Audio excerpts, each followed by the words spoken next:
चुनावको घोषणापछि सत्तारूढ दल गठबन्धनको बैठक बस्दै के विषयमा छलफल हुँदैछ त यसबारे पुरा जानकारी। सांसदीय निर्वाचन आगामी मङ्सिर 4 गते एकै चरणमा हुने। सिट बाँडफाँडबारे छलफल गर्न सत्तारूढ दल गठबन्धन आजको बैठकमा बस्दै मुगलिन नारायणगढ सडक खण्ड पुनः अवरुद्ध, कहाँ गयो पहिरो, यसबारे पुरा जानकारी। राजनीतिक छोडौँ कि भन्ने लागिरहेको नेता माधव कुमार नेपालको जिकिर। नुवाकोटबाट निर्वाचन जितेर बाँकी काम पुरा गर्ने इच्छा रहेको नेपाली काङ्ग्रेसका नेता प्रकाश शरण महतको भनाई। भारतीय गुप्तचार निकाय रअको टोलीलाई युरेनियम खोज्न सघाउँदै नेपाल प्रहरी। ओलीतर्फ सङ्केत गर्दै नेपालको इसारा। कसैले गल्ती भयो भनेर महसुस गरेको आजसम्म सुन्न पाइएको छैन। निर्वाचनको मिति घोषणासँगै तयारीमा जुट्यो निर्वाचन आयोग। मङ्सिर 4 पछि केपी शर्मा ओलीको नेतृत्वमा सरकार बन्छ। नेकपा एमालेका नेता विष्णु पौडेलको ठोकुवा। मुगु राष्ट्रिय आवासीय विद्यालयका 2 शिक्षक सहित 24 जना विद्यार्थीमा कोरोना भाइरस पुष्टि भएपछि पठन पाठन बन्द। देशैभरि कोरोना भाइरस सङ्क्रमणको कहर। मङ्सिर 4 गते सङ्घ र प्रदेशको एकै चरणमा निर्वाचन गर्ने सरकारको घोषणा। देउबा नेतृत्वको 5 दलीय सरकार काम चलाउमा परिणत। माओवादीका थुप्रै खराबीले नेकपा एमालेलाई प्रदूषित गरेको नेकपा एमालेका नेता विष्णु पौडेलको भनाई। माओवादी केन्द्रका अध्यक्ष पुष्पकमल दाहाल प्रचण्ड र नेकपा यसका नेता माधव कुमार नेपालबीच भेटवार्ता। कम्युनिस्ट नेताहरूले भन्छन् नेपालका सबै कम्युनिस्ट पार्टी एकचिन नीतिका पक्षमा उभिनुपर्छ। कोशी र नारायणी तटीय क्षेत्रका बासिन्दालाई उच्च सतर्कता अपनाउन आग्रह। रामकुमारी झाँक्री र माधव कुमार नेपाल बीच बोलचाल बन्द। मैले मन्त्री हुँदा गरेका सबै राम्रा निर्णय उल्टाउन लगाइयो। हर्क सम्पाङको आग्रह। मङ्सिरको चुनावमा ध्यान दिनुहोस्, मसँग नबाँझिनुहोस्। पुष्पकमल दाहाल प्रचण्डलाई रुकुम वा रोल्पाबाट चुनाव लड्न सुझाव। प्रचण्ड भन्छन् चितवन छाड्दैन। बायाँ इन्जिनमा धुवाँ देखिएपछि श्री एयरलाइन्सको जहाज नेपालगञ्जमा आकस्मिक अवतरण। केपी शर्मा ओलीको क्षेत्रबाट चुनावमा उठ्ने रञ्जित तामाङको घोषणा। एमालेसँग गठबन्धन वा वाम एकता हुन पनि सक्ने माओवादी केन्द्रका नेता वर्षमान पुन अनन्तको भनाई। ताइवानको काँधमा बन्दुक राखेर चीनमाथि अमेरिकाको निशाना। नेत्रविक्रम चन्द विप्लव समूहका जिल्ला नेता मृत अवस्थामा फेला। आगामी निर्वाचनमा 4.5 लाख नयाँ मतदाता थपिने। शुक्रबारदेखि नामावली सङ्कलन रोकिँदै सरकार काम चलाउमा परिणत भयो। प्रभावित पर्ने काम नहोस् भन्दै प्रदीप कुमार ग्यावालीको चेतावनी। सम्झौता बमोजिम मुआब्जा माग्दै रेल कार्यालय घेराउ। प्रधानमन्त्रीको परराष्ट्र सल्लाहकारमा अरुण सुवेदी नियुक्त भएको हुन् त यसबारे पुरा जानकारी। चुनावको मिति घोषणासँगै माओवादी केन्द्रका अध्यक्ष पुष्पकमल दाहाल प्रचण्ड र माधव कुमार नेपालको खतरनाक रणनीति सुरु। अब हेर्नुहोस् पुरा समाचार।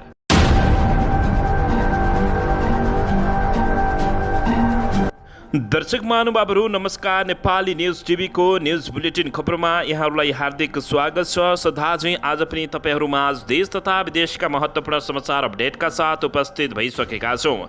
दर्शक महानुभावहरू, हामीलाई तपाईँहरूले कहाँदेखि हेर्दै हुनुहुन्छ नेपाल भए जिल्ला र ठाउँको नाम लेख्नुहोला। यदि विदेशमा हुनुहुन्छ भने आफू रहेको देशको नाम पनि लेख्न नभुल्नुहोला। र हाम्रो च्यानल नेपाली न्युज टिभीलाई अहिलेसम्म पनि सब्सक्राइब गर्नुभएको छैन भने सब्सक्राइब गर्नुहोला। साथै सँगै रहेको बेल आइकनलाई दबाउन पनि नभुल्नुहोला। आउनुहोस् दर्शक महानुभावहरू, आजको मुख्य समाचारबाट सुरु गरौँ। दर्शकबिन, नेकपा एमालेका उपाध्यक्ष विष्णु पौडेलले आगामी निर्वाचनपछि नेकपा एमाले अध्यक्ष केपी शर्मा ओलीको नेतृत्वमा सरकार बन्ने दावी गरेका छन्। बिहिबार ललितपुरमा आयोजित नेकपा एमाले जिल्ला स्तरीय प्रशिक्षण भेलामा बोल्दै पौडेलले आगामी निर्वाचनमा देशभरि एमाले चुनाव जित्ने र केपी शर्मा ओलीको नेतृत्वमा सरकार बन्ने दावी गरेका हुन्। एमाले सबैभन्दा बलियो राष्ट्रिय शक्ति भएका कारण सबै दल मिलेर गठबन्धन बनाएको समेत उनको भनाइरहेको छ। दर्शकबिन, यसैबीच यता नेकपा एकीकृत समाजवादीका अध्यक्ष माधव कुमार नेपालले राजनीतिक छाड्ने सङ्केत गरेका छन्। उनले परिस्थितिका कारण मात्रै राजनीति छाड्न नसकेको स्पष्टि पारेका हुन्। कहिलेकाहीँ त राजनीति छाडौँ कि भन्ने लाग्छ, तर परिस्थितिले छाड्न दिएको छैन। राजधानीमा आयोजित किताब बम विमोचन कार्यक्रममा बोल्दै उनले यस्तो बताएका हुन्। अध्यक्ष माधव कुमार नेपालले मङ्सिर 4 गते हुने निर्वाचनमा आफू पनि उम्मेद्वार बन्नै पर्ने भएको बताएका छन्। नउठे डर डरायो कि भन्ने बुझाइ हुन सक्ने उनको भनाइरहेको छ। मङ्सिर 4 गते हुने चुनावमा नउठ्ने कुरा पनि भएन, डराएछ कि क्या हो माधव कुमार नेपाल भन्ने हुन सक्छ उनले भने। उनले आगामी निर्वाचनमा जित्नै पर्ने बताएका छन्। उनले विजयको शङ्ख बजाएर जनताका बीच आउनुपर्ने बताएका हुन्। दर्शकबिन यसैबीच यता सरकारले चुनाव घोषणा गरेपछि सत्तारूढ दल गठबन्धनको बैठक आज बस्ने भएको छ। आज 8 बजे प्रधानमन्त्री निवास बालुवाटारमा बस्ने गरी बैठक बोलाइएको छ। बैठकमा आगामी निर्वाचनको सिट बाँडफाँडबारे छलफल हुने बताइएको हो। यसअघि सरकारले बिहिबार आउँदो मङ्सिर 4 गतेका लागि प्रतिनिधि सभा र प्रदेश सभाको निर्वाचन घोषणा गरिसकेको छ। स्थानीय निर्वाचनमा पनि तालमेल गरेको सत्तारूढ दल गठबन्धनले आउँदो निर्वाचनमा पनि त्यसलाई निरन्तरता दिने भएको छ। तर सिट बाँडफाँडको खाका भने तयार भइ नसकेको अवस्थामा सत्तारूढ दल गठबन्धन फुट्न सक्ने सङ्केत गरिएको छ। काङ्ग्रेसले आफ्नो पक्षमा बहुमत आउने गरी गठबन्धनका दलहरूसँग तालमेल गर्ने केन्द्रीय समितिबाट औपचारिक निर्णय गरेपछि अरू दलहरू आत्तिएको अवस्था रहेको छ। दर्शकबिन यसैबीच यता मुगलिन नारायणगढ सडक खण्ड पुनः अवरुद्ध बनेको छ। जिल्ला प्रहरी कार्यालय चितवनका डीएसपी एवं प्रवक्ता नरहरि अधिकारीका अनुसार भरतपुर महानगरपालिका 29मा पर्ने केराबारीमा ठूलो पहिरो गएका कारण सडक अवरुद्ध बनेको जानकारी प्राप्त भएको छ। यो सडक खण्डमा गैराती फेरि पहिरो गएको हो। पहिरो गएको केराबारीमा लेदो माटो सहित ढुङ्गा थुप्रिएको छ। यसले गर्दा पानी पर्न साथ थुप्रिएको माटो ढुङ्गा र गोग्रान बग्दै सडकमा थुप्रिने गरेकाले सडक अवरुद्ध भएको बताएका छन्। गत सोमबारदेखि नै यो सडक खण्ड राम्रोसँग सञ्चालनमा आउन नसकेको अवस्था रहेको छ। पहिरोका कारण हरेक दिन जसो यात्रुले सो स्थानमा शास्ति पाउने गरिरहेका छन्। दर्शकबिन यसैबीच यता नेपाली काङ्ग्रेसका प्रवक्ता डाक्टर प्रकाश शरण महत्तले पार्टीका कार्यकर्तालाई योगदान, क्षमता र लगनशीलताका आधारमा नेतृत्व गर्ने अवसर दिनुपर्ने बताएका छन्। यसैबीच नुवाकोटबाट निर्वाचन जितेर बाँकी काम पुरा गर्ने इच्छा रहेको प्रकाश शरण महत्तले बताएका हुन्। उनले आफ्नै निवासमा पत्रकारहरूसँग कुराकानी गर्दै काङ्ग्रेसले हरेक नेता कार्यकर्ताको योगदान, क्षमता, लगनशीलताका आधारमा नेतृत्व गर्ने अवसर दिनुपर्ने उनको भनाइरहेको छ।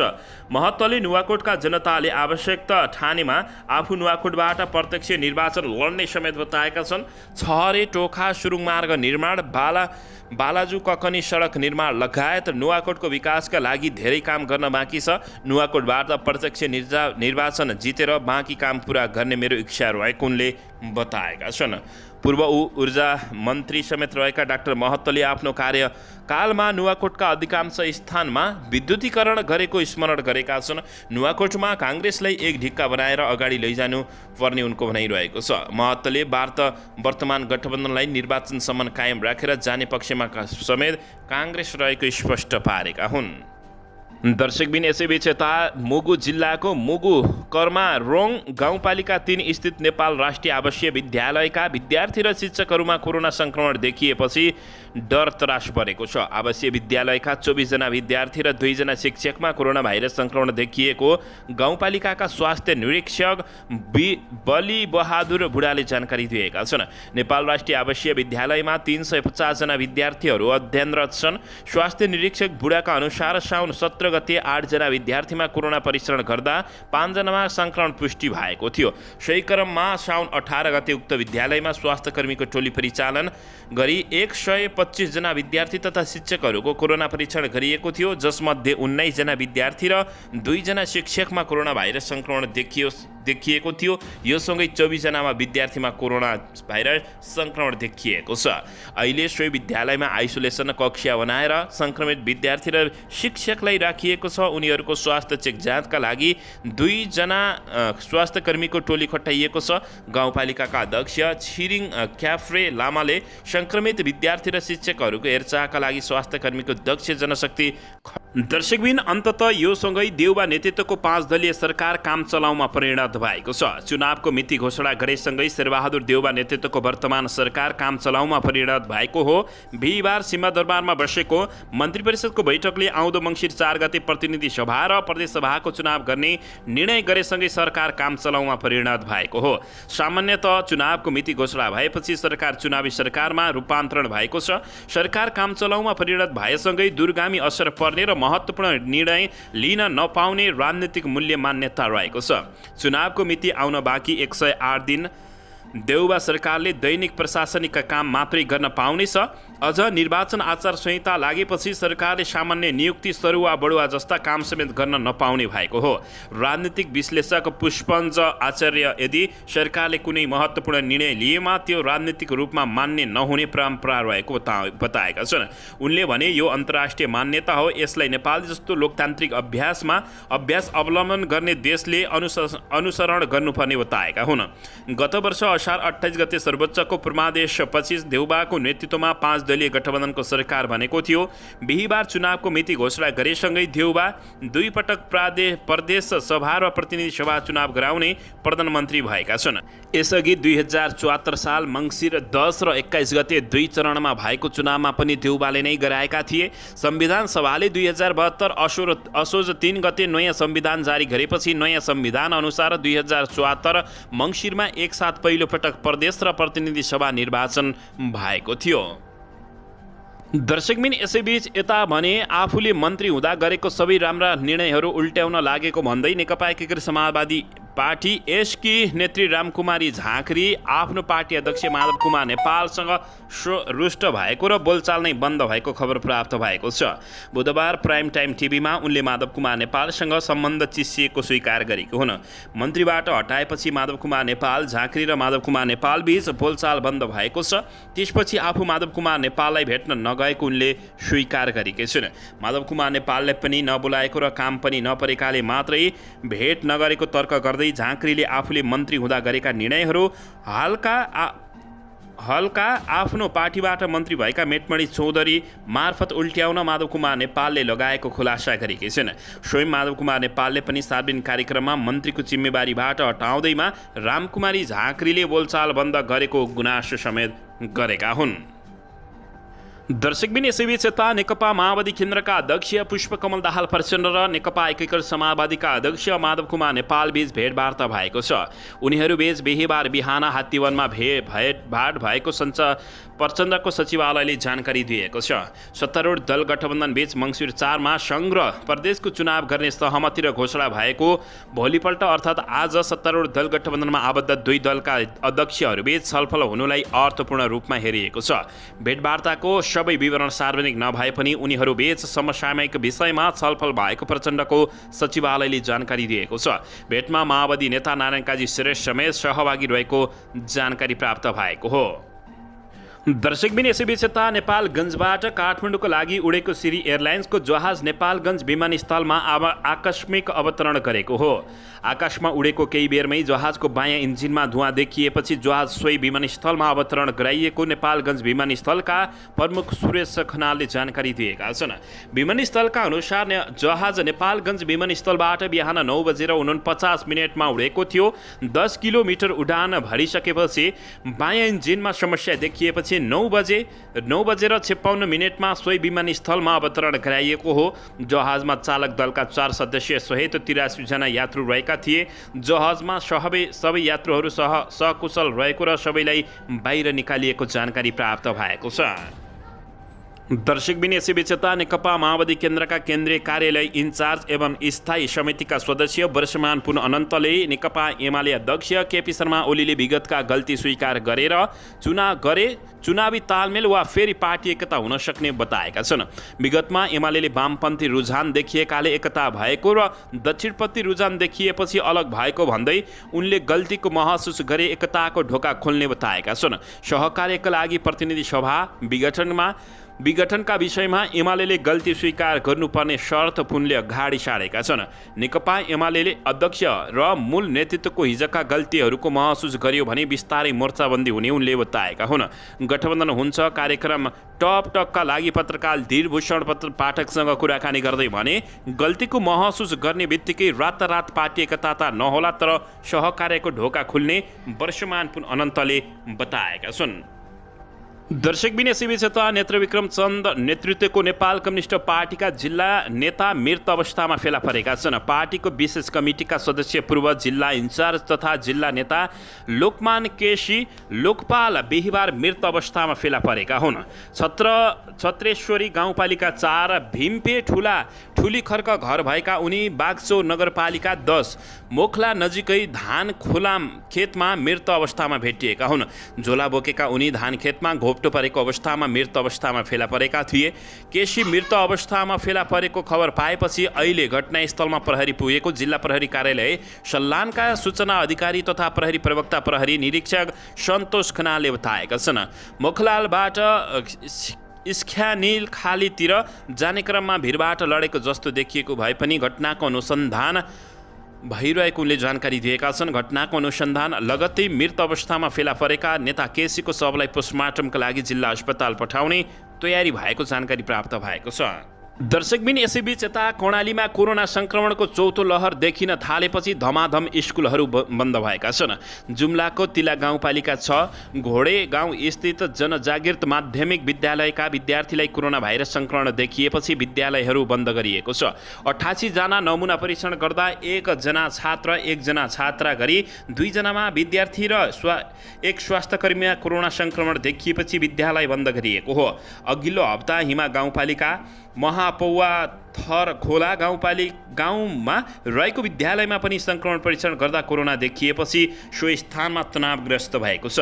विद्यार्थीलाई खोकी लाग्ने, ज्वरो आउने, टाउको दुख्ने लक्षण देखिएको प्रधानाध्यापक जयालाल रोकेयाले बताएका छन्। ती विद्यार्थीहरू एक सातादेखि बिरामी परेपछि विद्यालय प्रशासनले पालिकाको स्वास्थ्य शाखालाई परीक्षण गर्न समेत माग गरेको थियो। परीक्षण गर्दा कोरोना भाइरस संक्रमण पुष्टि भएपछि निकै डरलाग्दो स्थितिमा परिणत भएको छ।